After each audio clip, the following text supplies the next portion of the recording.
கண்டிப்பாக இந்த ஆயில் நீங்கள் யூஸ் பண்ணிட்டு வரப்போ உங்கள் முடியில் ட்ரைனஸோ ஸ்ப்ரிட்டன்ஸோ ஃப்ரீசினஸோ எதுவுமே இருக்காது. முடி ரொம்பவே சாஃப்டாக இருக்கும். அதே நேரத்தில் உங்களுக்கு இப்போ தான் க்ரே ஹேர் வந்திருக்கு அப்படின்னா அது உடனே உங்களுக்கு மறைகிறதுக்கு இது ரொம்பவே ஹெல்ப் பண்ணும். உங்கள் முடி நல்லா ஹைட்ரேட்டடாக வச்சுக்கிறதுக்கு இது ரொம்பவே ஹெல்ப் பண்ணும். ஸ்கேல்ப்பையும் நல்லா ஹைட்ரேட்டடாக வச்சுக்கும். ஸ்கேல்ப் எப்போவுமே நல்லா ஹைட்ரேட்டாக இருந்தால் மட்டும்தான் ஹேர் க்ரோத் ரொம்பவே நல்லாயிருக்கும். முடி ரொம்ப ட்ரையாக இருந்துச்சு அப்படின்னா கண்டிப்பாக ஸ்ப்ளிட்டன்ஸு இந்த மாதிரி தான் இருக்கும். ஸோ ஸ்ப்ளிட்டன்ஸ் இருந்துச்சுன்னா திரும்ப அந்த இடத்துல ஹேர் ரீக்ரோத் இருக்கவே இருக்காது. முடி நல்லா சாஃப்டாகவும் ஹெல்த்தியாகவும் இருக்கணும் அப்படின்னா எப்போவுமே ஆயில் அப்ளை பண்ணிவிட்டு ஹேர் வாஷ் பண்ணணுங்கிறத மறந்துடாதீங்க. கண்டிப்பாக வீக்லி ட்வைஸாவது ஹேர் வாஷ் பண்ணணும். அது ரொம்பவே மஸ்ட்டு. நிறைய பேர் அதை பண்ணவே மாட்டீங்க.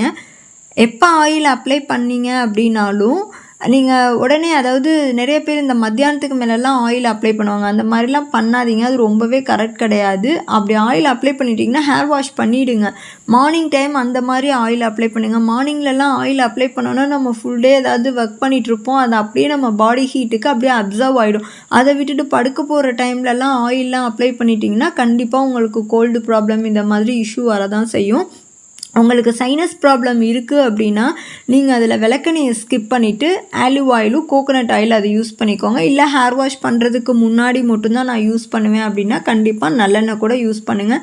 நல்லெண்ணெய் நீங்கள் யூஸ் பண்ணிட்டு வரப்போ உங்கள் பாடியில் உள்ள பெயின் அது எல்லாமே இதாகும். இன்னொன்று உங்கள் ஸ்ட்ரெஸ் இல்லாமல் இருக்க மாதிரி இருக்கும்.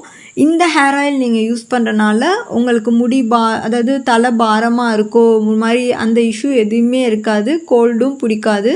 நீங்கள் நார்மலாக இதை ரெடி பண்ணி வச்சுட்டு யூஸ் பண்ணலாம். அதே மாதிரி இந்த ஆயில் ரொம்ப திக்காலாம் இருக்காது. திக்காக இருக்கும், நம்ம அப்ளை பண்ணால் இதாக இருக்கும் அப்படிலாம் நினைக்கவே வேணாம். அப்படியே உங்களுக்கு திக்காக இருக்குன்னு ஃபீல் பண்ணிங்க அப்படின்னா, ஏன்னா நீங்கள் போட்டிருக்க அளவெல்லாம் அதிகமாக இருந்து ஆயில் கம்மியாக இருக்கப்போ அது ரொம்பவே திக்காக இருக்கும். அந்த மாதிரி இருக்கப்போ நீங்கள் இந்த ஆயில் ஒரு ஸ்பூனும் நார்மல் கோகோனட் ஆயில் ஒரு ஸ்பூனும் எடுத்து அதை நல்லா ஹீட் பண்ணிவிட்டு யூஸ் பண்ணுங்கள். அந்த மாதிரி பண்ணுறப்ப உங்களுக்கு அது நல்லா காம்பன்சேட் ஆகிடும். ஸோ எந்த இஷ்யூவும் இருக்காது. Hi friends, welcome to our channel. இன்றைக்கி வீடியோவில் நம்ம ஒரு சூப்பரான ஹேர் ஆயில் தான் பார்க்க போகிறோம். இந்த ஹேர் ஆயில் ப்ரிப்பேர் பண்ணுறதுக்கு நமக்கு என்னெல்லாம் தேவை அப்படின்னா, வெந்தயம் தேவை, கருஞ்சீரகம் தேவை, ஃப்ளாக்ஸீடு தேவை, செம்பருத்தி பூ தேவை, செம்பருத்தி இலை தேவை, நெல்லிக்காய் தேவை, கருவேப்பிலை தேவை. அதுக்கப்புறம் ஆயில் பார்த்திங்கன்னா தேங்காய் எண்ணெய், விளக்கெண்ணெய், ஆலிவ் ஆயில். இந்த 10 பொருளை வச்சு தான் இந்த ஆயிலை நம்ம ரெடி பண்ண போகிறோம். ஃபஸ்ட்டு இந்த ஆயில் ரெடி பண்ணுறதுக்கு நீங்கள் இப்போ ஒரு 1/4 லிட்டர் அந்த மாதிரி ரெடி பண்ணுறீங்க அப்படின்னா 1/4 லிட்டர் தேங்காய் எண்ணெயை வச்சுக்கோங்க.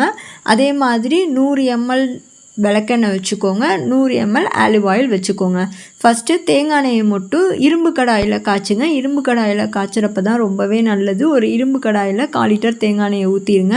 அதில் 1 ஸ்பூன் வெந்தயம், 1 ஸ்பூன் கருஞ்சீரகம், அதே மாதிரி 1 ஸ்பூன் ஃப்ளாக்ஸீடு போட்டுக்கோங்க. 2 பெரிய நெல்லிக்காய் போட்டுக்கோங்க. ஒரு கைப்பிடி அளவுக்கு கருவேப்பிலை போட்டுக்கோங்க.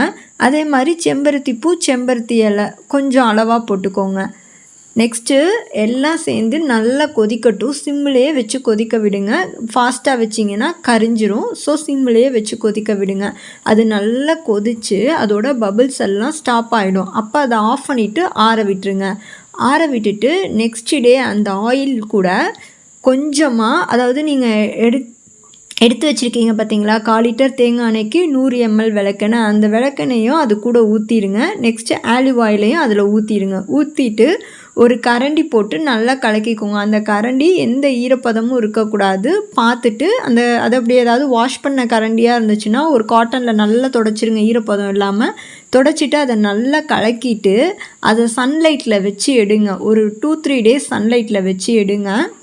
எடுத்ததுக்கப்புறம் அந்த ஆயிலை கிளியராக ஃபில்ட்ரு பண்ணி எடுத்துக்கோங்க. அந்த ஆயிலை ஃபில்ட்ரு பண்ணி எடுத்துகிட்டு ஒரு கிளாஸ் ஜார்லேயோ கண்டெய்னர்லையோ எதில் வேணாலும் ஸ்டோர் பண்ணி வச்சுக்கோங்க.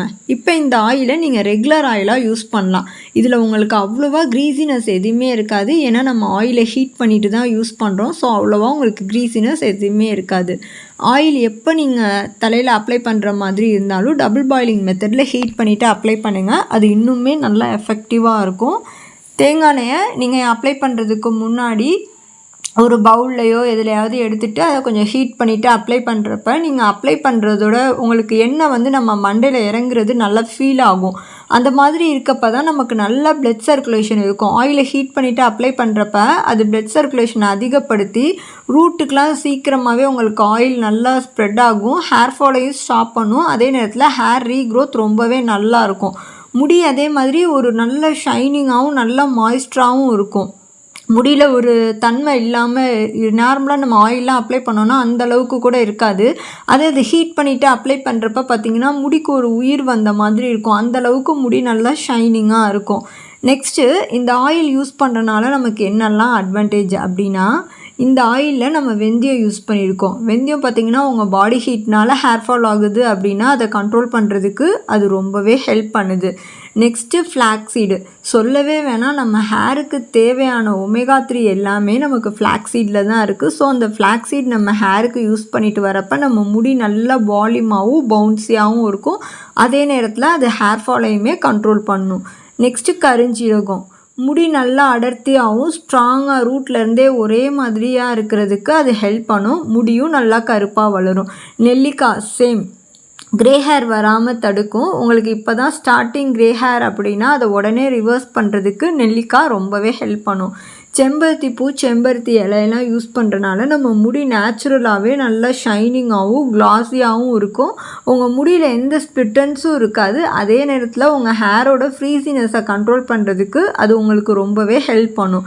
நெக்ஸ்ட்டு இதில் நம்ம விளக்கெண்ணெய் யூஸ் பண்ணியிருக்கோம். விளக்கெண்ணெய் யூஸ் பண்ணியிருக்கனால என்ன அட்வான்டேஜ் அப்படின்னா, உங்கள் முடி நல்லா அடர்த்தியாக வளர்கிறதுக்கும் உங்களுக்கு எங்கெல்லாம் பால்னஸ் இருக்கோ அந்த இடத்த கவர் பண்ணி முடி நல்லா ஃபாஸ்ட்டாக க்ரோத் ஆகுறதுக்கு விளக்கெண்ணெய் ரொம்பவே ஹெல்ப் பண்ணுது. நெக்ஸ்ட்டு நிறைய பேருக்கு விளக்கெண்ணெய் யூஸ் பண்ணால் எனக்கு ட்ரை ஆகுற மாதிரி ஃபீல் ஆகுது அப்படின்பாங்க. அதனால தான் இந்த ஆயிலில் நம்ம ஆலிவ் ஆயில் யூஸ் பண்ணியிருக்கோம். ஆலிவ் ஆயில் யூஸ் பண்ணுறனால என்ன அட்வான்டேஜ்னால், முடியில் நல்லா மாய்ஸ்சர் லாக் பண்ணி வச்சுக்கோங்க. உங்கள் முடி வந்து அவ்வளோ சீக்கிரம் ட்ரை ஆகாது. நிறைய பேர் ஹேர் வாஷ் பண்ணிவிட்டு வந்ததுக்கப்புறமும் முடி ட்ரை ஆகுதுங்கிறாங்க. அந்த மாதிரி இஷ்யூ எதுவுமே இருக்காது. இந்த மாதிரி ஆயிலை நான் சொன்ன மெத்தடில் நீங்கள் ட்ரை பண்ணி அப்ளை பண்ணுறப்ப உங்களுக்கு எந்த இஷ்யூவும் வராது. நெக்ஸ்ட்டு இதை நீங்கள் ஹேர் வாஷ் பண்ணுறதுக்கு முன்னாடி அப்ளை பண்ண போகிறீங்க அப்படின்னா இன்னுமே கூட அது கொஞ்சம் ஆயில் எடுத்துகிட்டு அது கூட கொஞ்சம் நல்லெண்ணெய் ஆட் பண்ணி அதையுமே டபுள் பாயிலிங் மெத்தடில் ஹீட் பண்ணிவிட்டு அப்ளை பண்ணுறப்ப இன்னுமே ரொம்ப எஃபெக்டிவாக இருக்கும். நல்லெண்ணெயில் நம்ம யூஸ் பண்ணுறப்ப நம்ம பாடியில் உள்ள பெயின் எல்லாமே குறையிறதுக்குமே அது ஹெல்ப் பண்ணும். இன்னொன்று இன்னுமே நல்லா ஸ்கேல்ப்லாம் நல்லா ஷைனிங்காக இருக்கிறதுக்கும், இன்னொன்று உங்கள் ஸ்கேல்ப் நல்லா மாய்ஸ்டராக இருக்கிறதுக்கும் விளக்கெண்ணெயும் நல்லெண்ணெயும் ரொம்பவே ஹெல்ப் பண்ணும். ஸோ நீங்கள் ஹேர் வாஷ் பண்ணுறதுக்கு முன்னாடி தான் ஆயில் அப்ளை பண்ணுவீங்க அப்படின்னா நல்லெண்ணெய் கூட அது கூட சேர்த்து நீங்கள் காய்ச்சி வச்சுக்கலாம். நார்மல் டைமில் நீங்கள் அப்ளை பண்ணுற மாதிரி இருந்தீங்கன்னா தேங்காய் எண்ணெய், ஆலிவ் ஆயில், விளக்கெண்ணெய் இது கலந்து கூட நீங்கள் யூஸ் பண்ணலாம். எப்படி அப்ளை பண்ணாலும் உங்களுக்கு ஆயில் வந்து ரொம்ப திக்காலாம் இருக்கும் அப்படிலாம் கிடையாது. அந்த அளவுக்கு திக்காலாம் இருக்காது. ஆயில் நிறைய பேர் ஹேர் ஆயில் அப்ளை பண்ணால் எனக்கு உடனே தலைவலி வந்துடுது, உடனே சளி பிடிச்சிக்குது, அந்த மாதிரி இஷ்யூ சொல்கிறாங்க. ஸோ நீங்கள் கரெக்டாக வெயில் அடிக்கிற நேரத்தில் எல்லாமே பண்ணுங்கள். எப்போவுமே நிறைய பேர் என்ன பண்ணுறாங்க, நைட்டு படுக்க போகும்போது ஆயில் அப்ளை பண்ணுறாங்க. அதே மாதிரி ஈவனாக உங்களுக்கு தேவையான ஆயிலை மட்டும் அப்ளை பண்ணுங்கள். ஒரு நார்மலாக இன்றைக்கி இவ்வளோ தான் ஆயில்னால் அது மட்டும் தடவுங்க. ஒரு வாரத்துக்கு தேவையான ஆயிலை ஒரே நாளில் போட்டு அப்ளை பண்ணி அந்த மாதிரிலாம் பண்ணாதீங்க. அந்த மாதிரி பண்ணுறப்ப தான் நம்ம ஸ்கேல்பில் ரொம்ப டஸ்ட்டெல்லாம் அக்குமுலேட் ஆகிட்டு டேண்ட்ரஃப் இஷ்யூ இதை மாதிரிலாம் வருது. இச்சிங்னஸ்மே அதனால தான் வருது. தேவையில்லாத குப்பையெல்லாம் நம்ம தலையில் இருக்கப்போ கண்டிப்பாக அது உங்களுக்கு இச்சிங்னஸ் வருது. நம்ம முடிய சொறிவோம், திரும்ப அது டேண்ட்ரஃப் வரும், அப்புறம் ஹேர் ஃபால் ஆகும். இந்த மாதிரி இஷ்யூ தான் நமக்கு ரொட்டீனாக வந்துகிட்டே இருக்குது. ஸோ அது மாதிரி என்ன ப்ராப்ளம் இருக்கக்கூடாது அப்படின்னு நினச்சிங்கன்னா ரெகுலராக ஹேர் வாஷ் பண்ணுறத மறந்துடாதீங்க. கண்டிப்பாக வீக்லி 2 ஹேர் வாஷ் பண்ணணும். உங்களுக்கு டைம் இல்லை, என் பாடி ஒத்துக்காது, சைனஸ் ப்ராப்ளம் இருக்குது, அந்த மாதிரி இஷ்யூ இருக்கவங்க வீக்லி 1 ஹேர் வாஷ் பண்ணுங்கள். நிறைய பேர் பார்லர் போயிட்டு ஹேர் ஸ்மூத்தனிங் ஸ்ட்ரைட்டனிங்லாம் பண்ணிவிட்டு ஹேர் வாஷ் பண்ணுறதையே மறந்துடுறாங்க. ஸ்ப்ரே மட்டும் அடிச்சுக்கிறாங்க. அந்த மாதிரிலாம் பண்ணாதீங்க. அப்படி பண்ணால் கண்டிப்பாக நமக்கு ஹேர் க்ரோத் இருக்கவே இருக்காது. இன்னொன்று அது நம்ம பாடிக்குமே நல்லது கிடையாது. ஹேர் வாஷ் பண்ணிவிட்டு குளிக்கிறது தான் ரொம்பவே நல்லது. அதே மாதிரி இந்த ஆயில் உங்களுக்கு சைனஸ் ப்ராப்ளம் இருக்குது அப்படின்னா நீங்கள் ஜஸ்ட்டு தேங்காய் எண்ணெயும் ஆலிவ் ஆயில் மட்டும் யூஸ் பண்ணுங்கள். விளக்கெண்ணெய் போடாதீங்க. ஏன்னா நிறைய பேர் விளக்கெண்ணெய் யூஸ் பண்ணுறப்ப சைனஸ் ப்ராப்ளம் இருந்துச்சுன்னா இன்னுமே அவங்களுக்கு இதாக இருக்கும். இன்னொன்று இந்த கிளைமேட்டுக்கு கண்டிப்பாக செட் ஆகாது.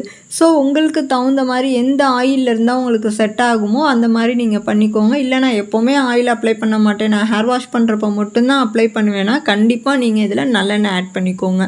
இந்த ஆயில் நீங்கள் ரெகுலராக அப்ளை பண்ணிட்டு வரப்போ கண்டிப்பாக உங்களுக்கு ஃப்ரீசினஸ் இருக்காது, ஸ்ப்ளிட்டன்ஸ் இருக்காது, முக்கியமாக ஹேர் ட்ரை ஆகவே ஆகாது. நீங்கள் என்ன தான் ஹேர் வாஷ் பண்ணிட்டு வந்தாலுமே நீங்கள் கண்டிஷ்னர் எதுவும் யூஸ் பண்ணணும்னு நீடே இருக்காது. முடி நல்லா ஸ்ட்ராங்காக இருக்கும். அதே நேரத்தில் ஒரே மாதிரி இருக்கும். மேலேருந்து முடி கீழே வரைக்கும் ஒரே மாதிரி இருக்கும். தின்னாக இருக்க முடி வந்து நல்லா திக்காக இருக்கும். நிறைய பேருக்கு முடி ரொம்ப தின்னாக இருக்கும். ஜஸ்ட்டு சீப்பில் 2 தடவை இப்படி வேகமாக இது பண்ணாலே பிஞ்சிட்டு வந்துடும். அந்த மாதிரி எந்த இஷ்யூவுமே இருக்காது இந்த ஆயில் நீங்கள் தொடர்ந்து யூஸ் பண்ணிட்டு வரப்போ. அதே மாதிரி லேடிஸ் ஜென்ட்ஸ் 2 பேருமே இந்த ஆயில் அப்ளை பண்ணலாம். இந்த ஆயில் நீங்கள் அப்ளை பண்ணிட்டு வரப்போ கண்டிப்பாக உங்கள் ஹேர் க்ரோத்தில் நல்ல சேஞ்சஸை பார்க்கலாம். ஸ்ப்ளிட்டன்ஸோ ட்ரைனஸோ எதுவுமே இருக்காது. முடியும் ரொம்ப சாஃப்டாக இருக்கும். நார்மலாக இருக்கிறத விட முடி ரொம்பவே சாஃப்டாக இருக்கும். நிறைய பேருக்கு கோர முடி இந்த மாதிரிலாம் சொல்கிறாங்க. அந்த மாதிரி இஷ்யூ இருக்கவங்க கண்டிப்பாக இந்த ஹேர் ஆயில் நீங்கள் அப்ளை பண்ணிட்டு வரப்போ உங்கள் ஹேர் க்ரோத்தில் ரொம்பவே நல்ல சேஞ்சஸ் இருக்கும். ஓகே ஃப்ரெண்ட்ஸ், இந்த வீடியோ உங்களுக்கு யூஸ்ஃபுல்லாக இருக்கும்னு நினைக்கிறேன். யூஸ்ஃபுல்லாக இருந்துச்சுன்னா உங்கள் ஃப்ரெண்ட்ஸ்க்கும் ஷேர் பண்ணுங்கள். என்னோடய சேனலையும் சப்ஸ்கிரைப் பண்ணுங்கள். ஏதாவது டவுட்னாலும் கமெண்ட் பண்ணுங்கள். நீங்கள் ஹோம் ரெமிடிஸ் ஃபாலோ பண்ணுறவங்களா இருந்தீங்கன்னா நம்ம சேனலை சப்ஸ்கிரைப் பண்ணி வச்சுக்கோங்க. வேறு என்ன மாதிரி வீடியோஸ் வேணுங்கிறதையும் கமெண்ட் பண்ணுங்கள். தேங்க்ஸ் ஃப்ரெண்ட்ஸ், தேங்க்ஸ் ஃபார் வாட்சிங்.